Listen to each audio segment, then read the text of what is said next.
如果有一天中共真的倒了，中国还是今天这个中国吗？很多人想都不用想，共产党没了，中国不还是中国吗？可历史偏偏不这么客气，一个政权倒台，有时候只是台上换一拨人，国家照样运转，日子接着过。可有时候他会把这个国家压了几十年、上百年的老问题，一下子全翻到台面上来。你想象一栋楼，外墙刚刷过，看着稳当得很，可里头的钢筋早就锈空了。不地震的时候，谁都看不出毛病，照样住得好好的。可地震一来，这楼倒不倒，跟外墙刷得多新一点关系没有，全看里头那把骨头还撑不撑得住。而大家天天议论上海能不能独立，说到底是想借这件事猜一猜这个国家将来会不会出大乱子。先说一句，你多半是冲着上海独立这4个字点进来的，可看到最后你会发现，真正的答案比上海会不会独立刺激得多，也沉重得多，因为它牵动的是10多亿普通人的饭碗、存款和往后的命。这个问题网上早吵翻了，一边拍着桌子说上海早晚得独立，另一边冷笑说做梦，绝无可能。吵了这么多年，谁也说不出个所以然。为什么？因为这2个答案都太省事了，张嘴就来，不用过脑子。真正难的那个问题没几个人问，中国得先乱成什么样，上海才轮得到谈独立。听着像在问上海，其实问的是大得多的一件事，哪天中共真没了，中国是稳稳当当换一种活法，还是会再来一次军阀割据、群雄混战，掉进那种打来打去几十年都消停不了的乱世。讲到这儿，肯定有人要反问一句，中共这么强，倒什么倒？你这不是唱衰他吗？别急，咱不唱衰谁。其实中共会不会倒台，中国会不会割据解体，根本不是我一个人在瞎担心，这是全世界研究中国的顶尖学者争论了20多年的事。一派认为终局已经开始，早在2001年张家敦就写过一本书，叫《中国即将崩溃》。2015年乔治华盛顿大学的沈大伟在《华尔街日报》上断言，共产党统治的终局已经开始，而且这个过程很可能是漫长、混乱而暴力的。可另一派同样是重量级，针锋相对。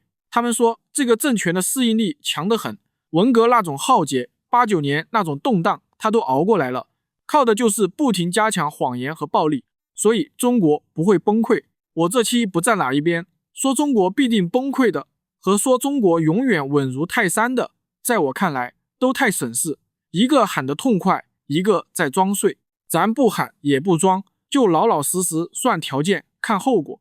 说的再直白点，这期我谁的话都不照单全收。官方说国家永远稳如泰山，我不信。海外有人说某个地方早晚独立，我也不信。我只认一样东西，能查证的事实，查得到的我才讲，然后合理推测，查不到的我不替任何一方瞎担保。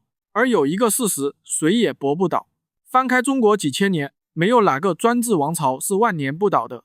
秦始皇当年想着江山传万世，结果2世而亡。汉、唐、宋、明、清一个比一个强盛，最后照样改朝换代。这不是谁运气差，这是天道规律。没有哪个把权力攥得死死的政权能真的永远撑下去。中共也只是这条长链子上最新的一环，而眼下这一环正是中共一党专制统治下的困境。经济在降速，生育率已经跌到大约 1.0 到 1.1 之间，远低于维持人口更替所需的 2.1。 说白了就是下一代的人数会比这一代少一大截。青年失业率在旧口径下一度冲到 21.3%， 高到官方后来干脆暂停发布这组数据，重新调整统计口径。地方政府最重要的钱袋子之一，卖地收入，从2021年高点以后一路下滑。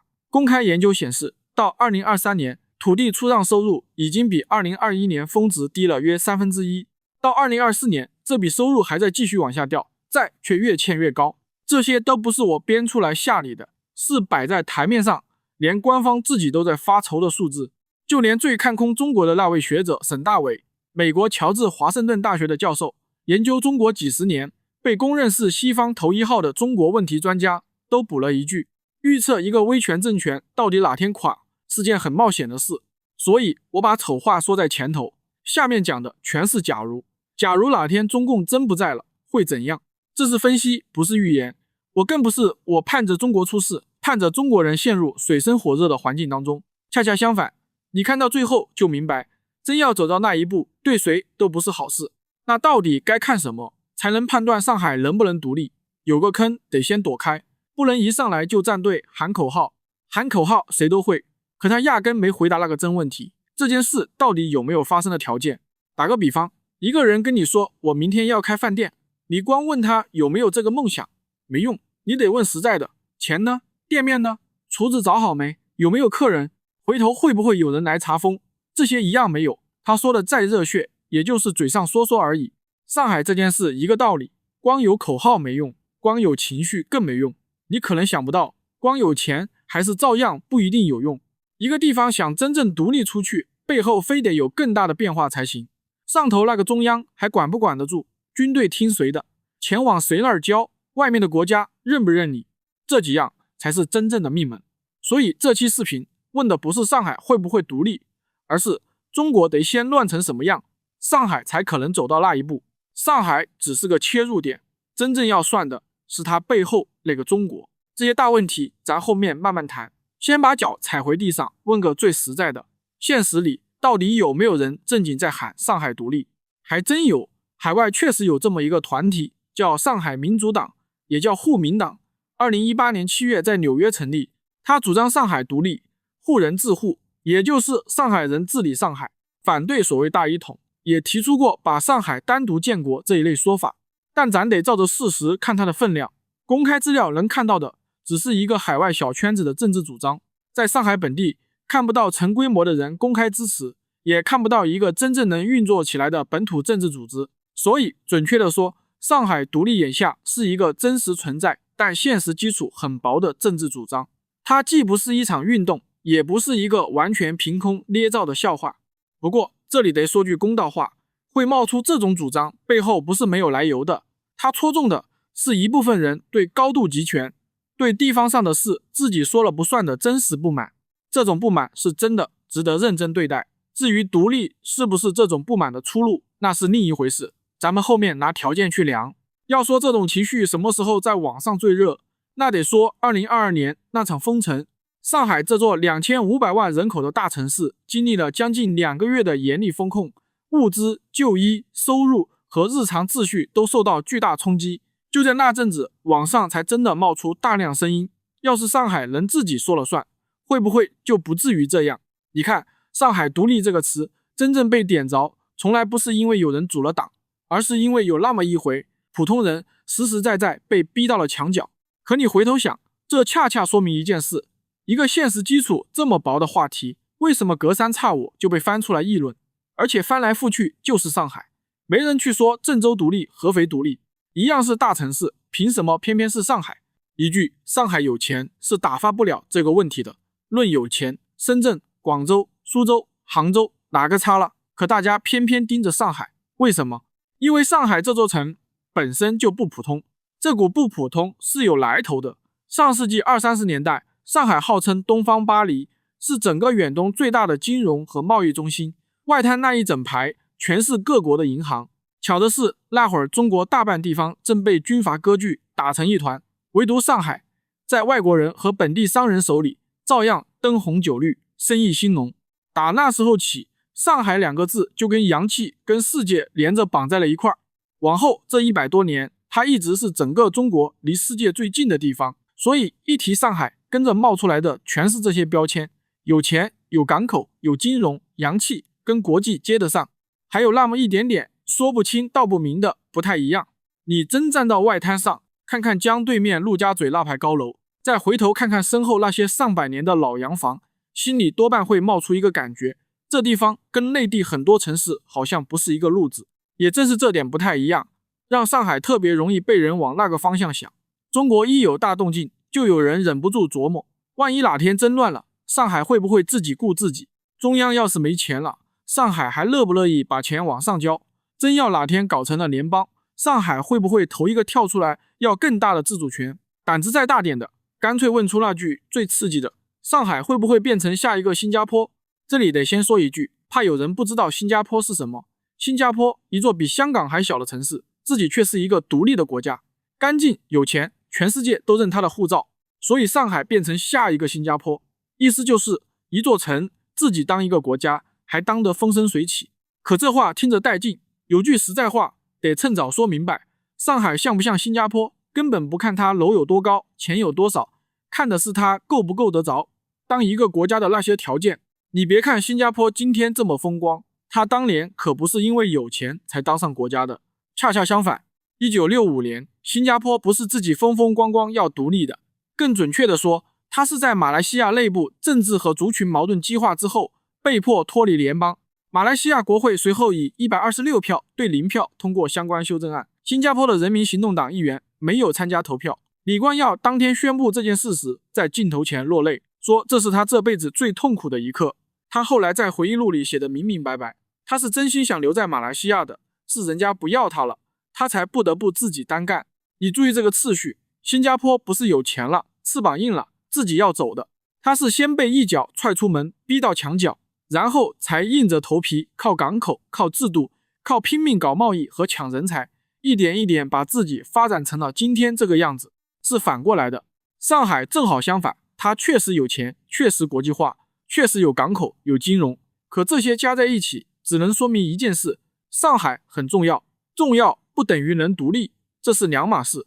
说白了，上海再能赚钱，也不等于它能自己拉出去单过。它能不能独立，不光看自己有多强，还得看三样：中央压不压得住它，它离不离得开周边，外面的国家认不认它。这三样里，但凡有一样不成，独立就是空话。所以上海这件事打根上就不是有钱就能独立那么简单，真正要命的问题在后头。万一哪天中央自己乱了套，控制不住各地了，上海这个最有本钱的地方，会不会头一个就想着先脱身，先保住自己？你发现没有，刚才聊着聊着，问题已经悄悄换了个方向，从上海想不想独立变成了上海有没有本事独立。这一步换得太关键了。好多人议论上海独立，开口第一句还是上海人到底想不想独立。这话能问，可他真不是最要紧的那个。为什么？因为只要头上压着一个强势的中央，一座城里就算真有人想，他也没那个条件去做。你今天在网上发几句牢骚，顶多算个情绪，真正说了算的从来不是谁心里怎么想，是外头那个大势怎么走。举个一听就懂的例子，一个大家族，老太爷在世的时候，钱攥在他手里，人都听他的，家里还养着护院的家丁。这光景下，几个儿子心里再不痛快，也只能憋着，私下抱怨几句，说几句早晚要分家的气话都行。可只要老太爷还赚着钱，还管得住人，还使得动家丁，这个家就散不了。可哪天反过来了呢？老太爷病倒了，下不来床，家里的账乱成一团，那些家丁也开始各听各的，不认总号令了。几个儿子一算账，发现再这么把钱往上交，自己先得饿死。到这个时候，分家这件事才头一回真摆上桌面。中国也是这个理，上海会不会独立，眼睛不能光盯着上海，得抬头看那个当家的还硬不硬，钱袋子还转不转得动，军队还认不认同一个号令，各地的官还听不听招呼，老百姓还信不信这个国家能一直撑下去。所以上海独立压根儿不是第一个该问的问题，第一个问题是哪天中共真没了，中国到底是换一波人接着当家，还是整套国家机器一下子彻底解体，也就是国家碎成一块块，各管各的。这一集你要是只记一句话，就记这句：上海会不会独立，不看上海自己有多想，看的是中国乱到了哪一步。这个乱咱就从轻到重，一档一档过。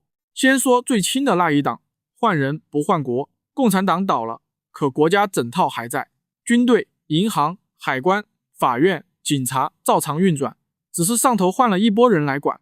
这种情况下，上海独立不了。为什么？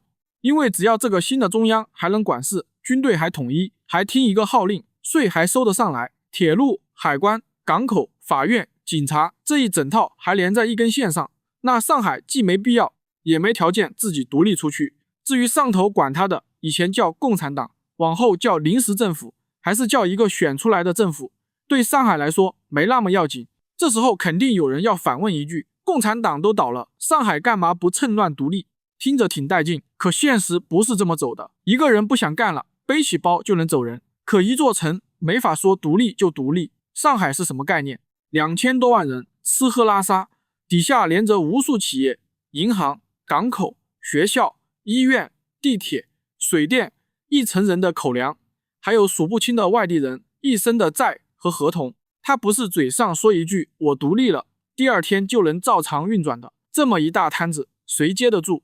所以只要中国走的是和平转型，哪怕只是凑合着有秩序的换班，上海最可能争取的根本不是独立，是更大的自治。地方上挣的钱能不能多留点在自己手里？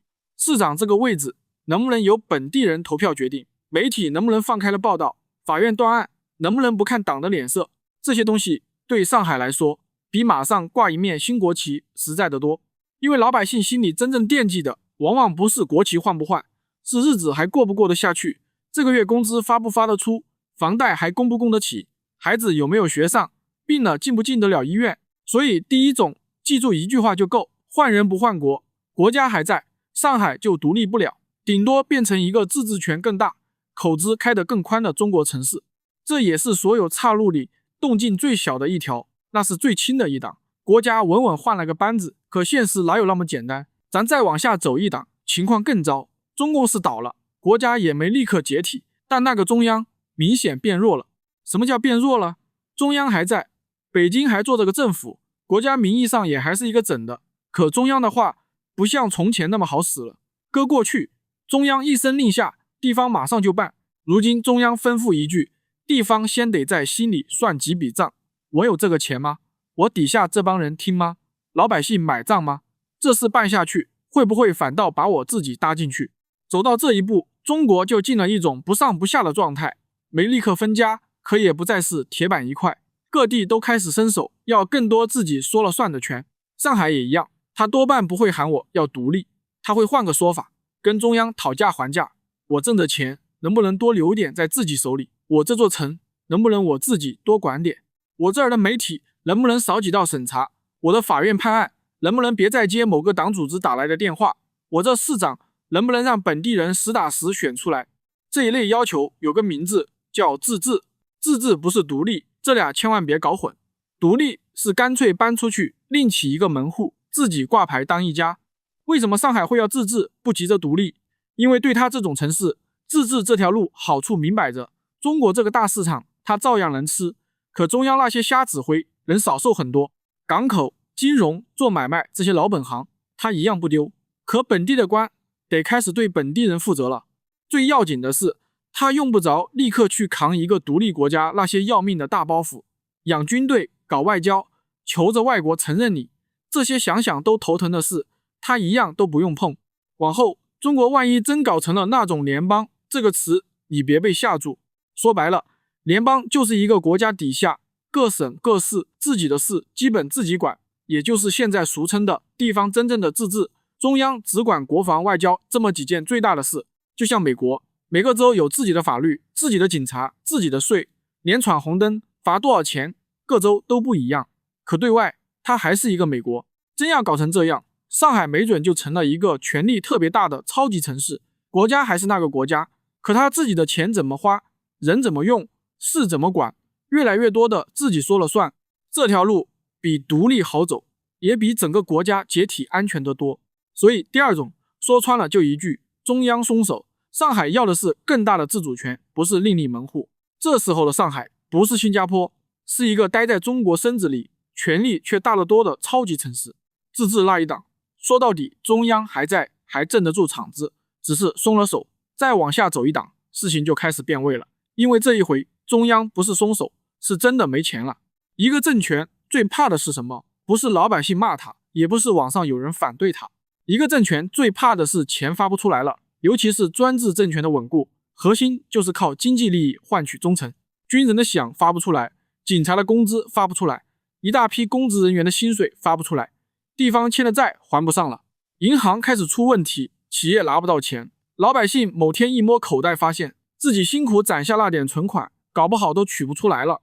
你可能觉得我这是不是太能编了？还真不是。前面说过，这些年房子不好卖，地方政府卖地的钱直接砍掉一半还多，很多地方债越欠越高，甚至广东这种财政贡献极大的经济大省，地方财政也承受明显压力，并不是外人想象中那种钱多到花不完，中央没钱，地方更没钱，已经不是会不会，是正在发生，官方自己都在头疼的事。钱一断会怎么样？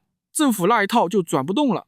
你平时看政府多威风，这个局那个委，这道通知那份文件，可这些能转起来，背后全靠钱顶着，钱一断，再大的命令也就是一句空话。中央说给我维稳，地方答我没钱；中央说把工资发了，地方答我账上早空了；中央说政策给我执行下去，地方心里想我自己都快揭不开锅了，拿什么替你扛？就在这一刻，地方官员脑子里那根弦悄悄换了。以前他天天琢磨的是中央这道命令我听还是不听，现在他满脑子只剩一件事，我自己怎么活下去。这一下就是整件事的转折点。一个地方一旦开始盘算我得自保了，他跟中央的关系就彻底变味了。上海也跑不出这个理，中央财政要是还转得动，上海用不着跳出来，跳出来风险太大。可一旦中央真没钱了，底下也开始乱了。上海眼前就摆着几个特别实在的问题，我这些资源还要不要接着往上交？我还要不要替一个眼看就撑不住的中央继续掏腰包买单？我能不能先把自己的银行、港口、企业、医院、学校、口粮牢牢抓在手里？这时候的上海未必会跳出来宣布独立，他多半先做另一件事，自保。先把自家门关紧，把账理清楚，把这座城稳住。港口不能乱，银行不能垮，地铁不能停，医院不能关，粮食不能断。有人一听可能觉得这不挺正常吗？哪像要独立？没错，一开头就是不像。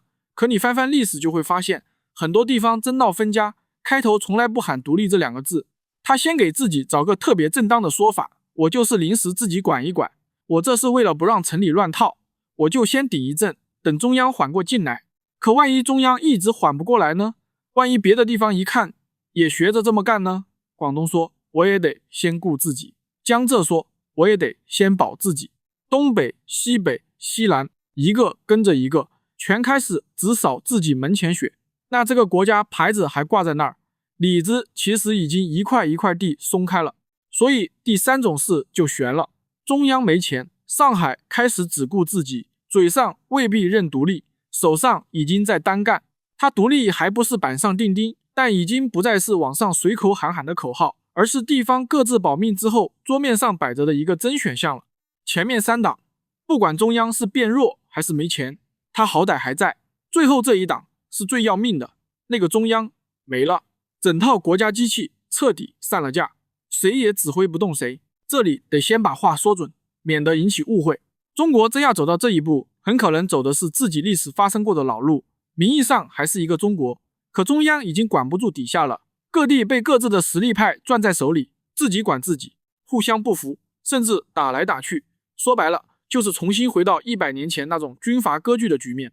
再提醒一句，跟前面说好的一样，下面全是假如真走到那一步的推演，不是预言，更不是我盼着它发生，咱就是把这条最坏的路掰开看一看，看清楚了，才不至于被一句空话忽悠。那什么叫中央彻底失控，各地各自为政？这件事不用我编，100年前中国就实实在在经历过一次。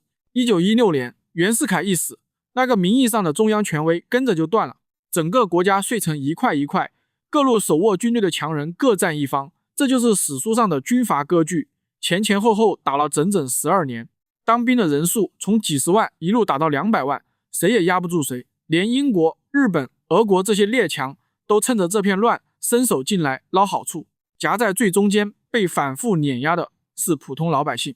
而且这场乱不是自己消停的，也不是坐下来谈拢的，到1928年前后，国民政府才完成名义上的统一。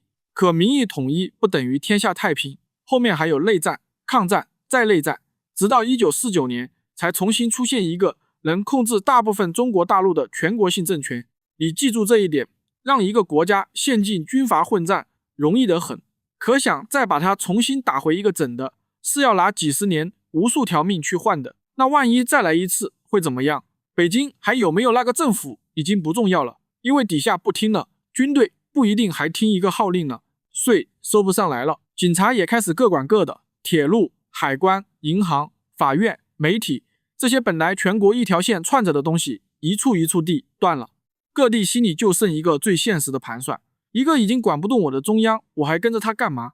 我要还跟着，会不会他倒的时候把我也一块拖下去？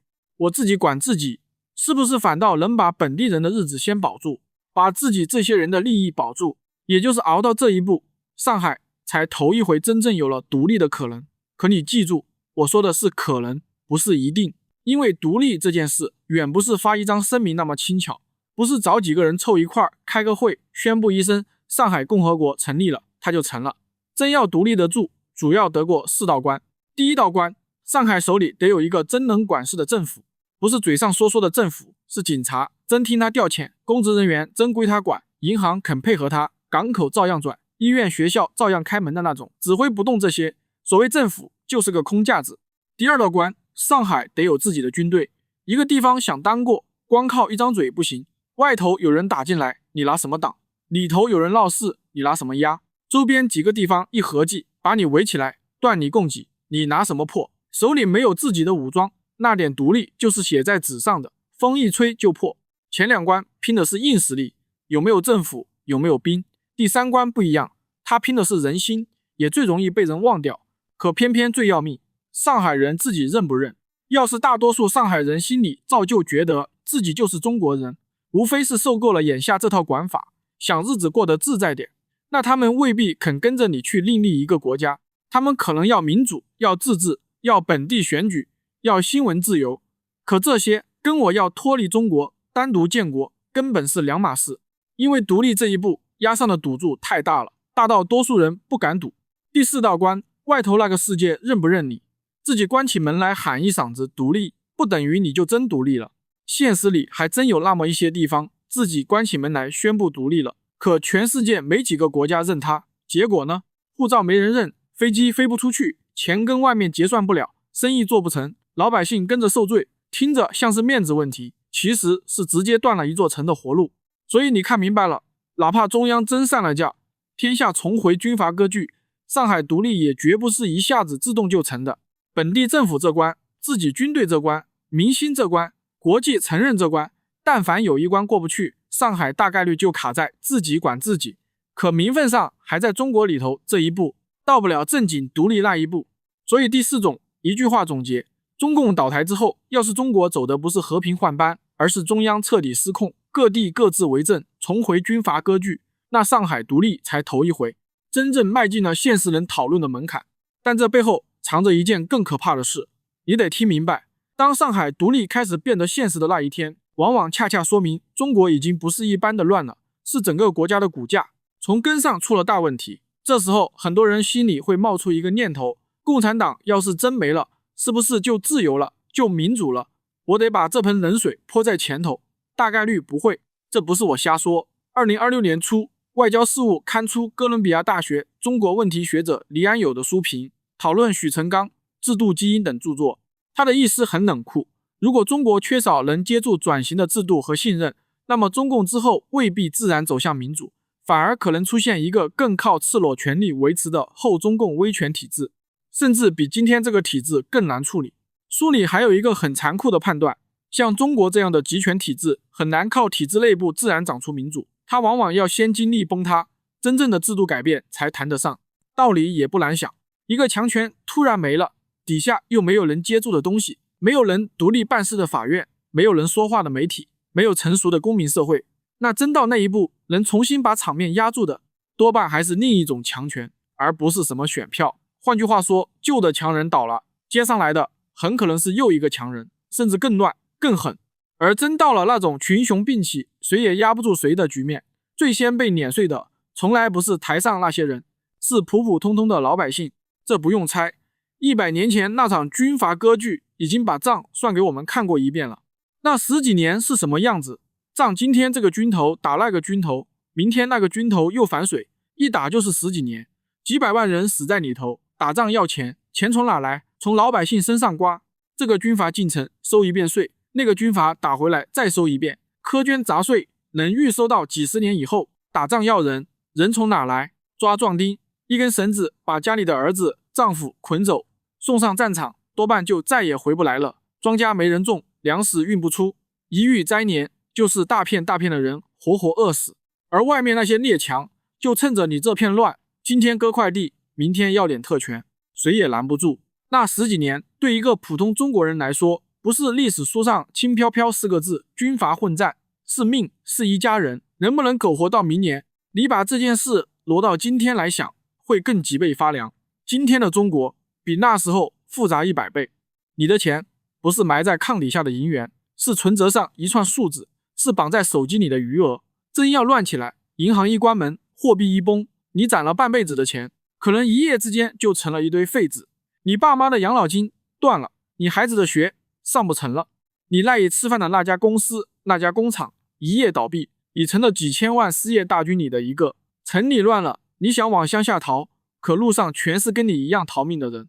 你以为你只是个安分守己的上班族，跟政治八竿子打不着，可大乱来的时候，他从不挑人，谁也躲不开。这就是为什么我反复说天下大乱这4个字，说出来轻飘飘，可它一旦真砸到普通人头上，重得能压垮一整代人，连锁代价是几代人。一个官方14亿人口的国家真要乱起来，那不是几个人的权力游戏，是几亿、10几亿普通人一起跟着把命压上去，一起还这笔账。而这一切代价，最后都得由国内这10几亿普通老百姓来买单，不是那些早就把家安在海外的人，是走不掉、躲不开的普通中国人。上面这4种结局都说完了，可上海最要命的一个软肋其实还没说透，它太强又太脆。强不用多说，金融、港口、国际大都市，是全国最有钱、最国际化的城市，没有之一。可它有个跟上的软肋，它压根不是一座孤岛，离了身后的长三角，它一天都转不动。上海人吃的饭多半不是自己地里种的，用的电和油多半不是自己产的，养着这座城的工厂、仓库、上下游大片大片铺在江苏、浙江、安徽。你把上海单独拿出来，它当然亮得晃眼，可一旦抽掉背后那个长三角，它就像被人拔了电线的灯泡，再亮也撑不了多久。所以上海就算真起了独立的心，也绝不是它一座城关起门来的事。它一动，整个长三角都得跟着震。江苏答不答应？浙江干不干？军队站哪边？外头的投资是走是留？大洋对面的美国、日本、欧洲又会怎么反应？随便挑一个出来，每一个都是绕不过去的坎。说到这儿，结论其实就出来了。上海看着是最像能独立的那座城，可恰恰因为它太重要，跟周边连得太死，绑得太紧，它反倒是最难脱身的那一个。而光是大家会去想象上海独立这件事本身，就已经说明了问题。当所有人都开始琢磨上海会不会独立的时候，他们心里真正发慌的压根不是上海，是中国这个国家，往后还能不能稳稳当当的连成一整块。而这种发慌其实已经触到了全片最关键的地方。哪天上海真要开始认真盘算独立，那多半说明出毛病的早就不止上海一个地方了。到那个时候，你该问的就不再是上海会不会独立，而是另一句：中国还有多少个地方心里也开始盘算着独立。你想，一个国家要只是上海一个地方闹情绪，那好办，能谈能压能哄，给点政策，给点钱，给点自治权，总有办法压下去。可要不是一个地方呢？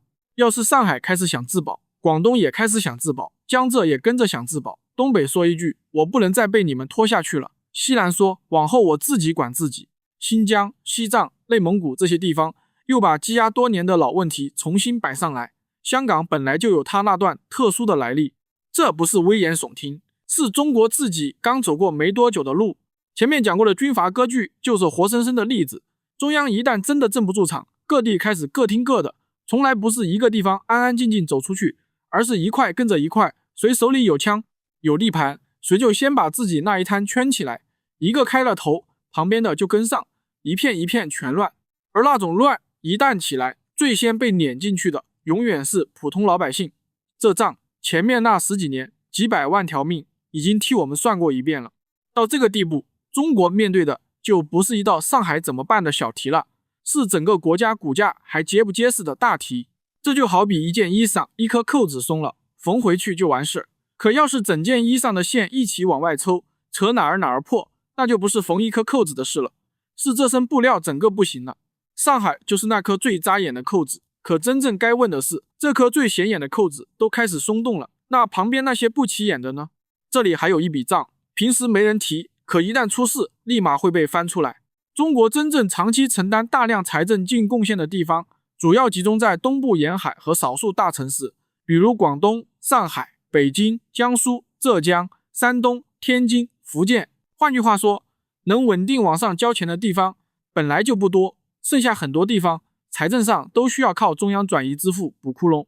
太平的时候大家不说，可一旦各地都自身难保，副省心里那句话立马就冒出来了，凭什么我辛辛苦苦挣的钱得拿去养别人？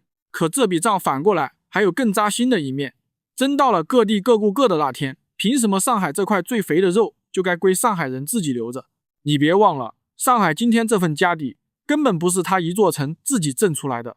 翻开人口普查，上海2000多万常住人口里，按第7次人口普查，上海2487万常住人口里，外省市来沪常住人口约1048万，占 42.1%， 也就是说差不多每10个人里就有4个多是外地来沪人口。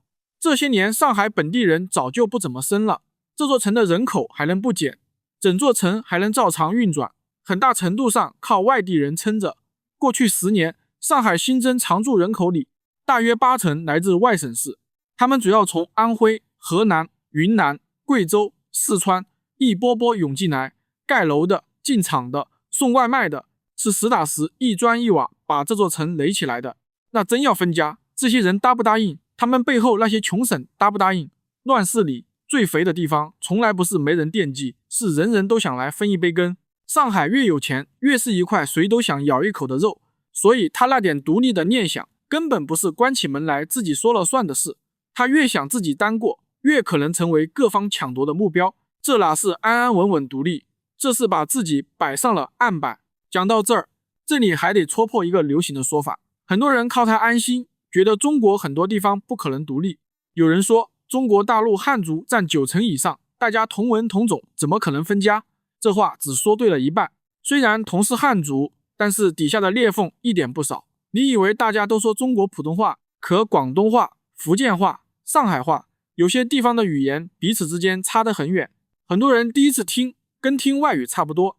有些地域之间互相瞧不上，更是公开的秘密。连官方都承认，地域歧视是个普遍存在的毛病。富的看不起穷的，城里的看不起乡下的。上海人嘴里的乡下人，北京人嘴里的外地人，本身就带着一层高低。河南人、东北人这些年背地里被贴的标签有多难听，你我心里都清楚。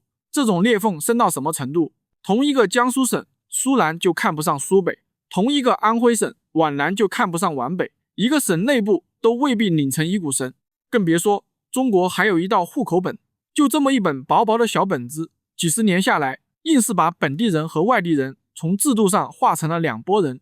你是本地户口还是外地户口？过去还分农业户口、非农业户口，现实里又分家庭户、集体户。集体户还可能挂在单位、学校、人才中心，再往下，有些地方还牵扯到你是不是本村集体经济组织成员。不要小看这个户口之分，它表面上只是一个登记信息，实际上却绑定着教育、医疗、社保、住房、就业、高考、买房资格，甚至拆迁补偿和村集体分红。换句话说，它不是简单记录你从哪里来，而是在制度上决定你能享受什么，不能享受什么。所以户口制度最厉害的地方，不是它明着告诉你谁高谁低，而是它把特权和歧视藏进日常生活里。孩子上学要看户口，有些工作要看户口，买房落户要看户口，甚至同样在一个城市打工、交税、生活10几年，有些人还是本地人，有些人永远只是外来人口。这才是户口本真正可怕的地方，它把人的出身、地域和身份变成了一套长期稳定的等级秩序。所以都是汉族这层皮，远没有很多人以为的那么牢。太平年月，这些嫌隙顶多是网上斗几句嘴，可一旦天下真乱了，平时这点看不起、信不过，立马就会变成各抱各的团、各护各的地盘的那道缝。这么多年积下的问题，平时为什么不报？这里得公道说一句，高度集权也不是一无是处。中国能维持这么大一个国家，几十年不分裂，还搞出过一段快速发展，那套高度集中的权力确实出了力，这是它真实的一面。可这种稳是有代价的，所有的矛盾都被一只手死死摁着，不让说，不让碰。你表面看着风平浪静，是因为压得够紧，可压得紧从来不等于矛盾没了，只是一时冒不出来。哪天这只手突然松了，压了几十年的这些账会从哪儿先爆出来？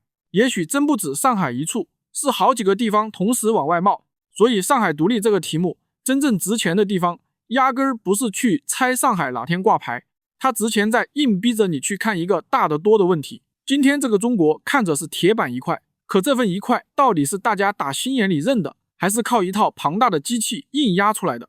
这两种差得太远了。打心眼里认的，就像一家人，真心愿意凑一块过日子，有事可以吵，可以谈，可吵归吵，心里还是认这个家，靠压靠摁撑起来的是另一回事。表面上谁都不吭声，底下每个人心里都揣着一本账，哪天那个最强势的当家人压不住场了，那些陈年旧账会一笔一笔全翻出来。所以真正的问题从来不是上海会怎样，而是哪天中央这只手一松，会不会冒出一大堆上海，会有越来越多的地方心里开始转同一个念头，我为什么还得听中央的？我为什么还得把钱往上交？我为什么要替别人捅的篓子买单？走到这一步，中国就剩两条路，要么大家坐下来重新立规矩，把权力关进笼子，搞动真格的地方自治，要么各地谁也不信谁，抢成一团，一头扎进没完没了的乱局。可话到这儿，还得接着问一句，万一中国真冒出来一大堆上海，各地都开始顾自己，中央控制不住了，那到最后遭罪的是谁？不是主席台上坐着的那些人，也不是那些早早把钱挪去海外，把老婆孩子送出国的人，更不是那些在中国海外的人，到头来真正遭罪的还是留在国内走不掉也躲不开的普通中国老百姓。这才是这件事最狠的地方。为什么我反复啰嗦强调，很多人聊政治开口就爱聊大词，国家、民族、统一、独立，这些词当然重要，可对一个普通人来说，政治这东西说到底落到哪？落到你家饭碗上，落到你那份房贷上，落到孩子能不能上学，爸妈病了有没有人管上。而战争最残酷的代价，一条条人命以及背后的家破人亡、妻离子散，最后都得由中国的普通百姓来扛。至于打完之后中国会不会走向民主，我不知道，但有一件事我敢确定，无论最后是分裂还是统一，专制还是民主，真正得利的始终是那些手里有枪有权的人，以及这个利益链条上的所有人。视频的最后，这段话是我个人对中共说的，如果有中共体制内的人能看到这段话，我想认真对你们说几句。首先，我也是中国人，这个社会带给我的苦难绝对不比谁少，但是在大是大非面前，我不夹带任何个人恩怨。我说这些不是为了泄愤，是因为有一个道理，对你们和对所有在中国的普通人都太重要。一个把所有问题死死压住的中共专制体制，压得了一时，压不了一世，压得越久，底下的账积得越重，一旦哪天崩断，很有可能就是前面讲的那种局面，中央失控，军阀割据，各地各自为政。而真到了那一天，乱局是不挑人的，他冲垮的不只是普通老百姓，也包括今天还坐在位置上的你们和你们的家人。你们手里现在有权，可乱世里权力换不来安全。所以我真心希望你们想清楚，如果中共能自己主动和平地进行民主体制改革转型，让矛盾有地方化解，那是代价最小的一条路，对国家好，对中国百姓好，也对你们和你们的家人好。我也知道你们当中有不少人未必是真心认同中共体制这一切，更多是时势所迫，身不由己。正因为这样，我才更希望你们早一点为这个国家的和平转型留条后路，别等到大祸临头才追悔。过去这套体制在人和人之间结下多少怨，都先放一放。这一刻，希望你们看清方向，早做准备，去迎接那场迟早要来的大变。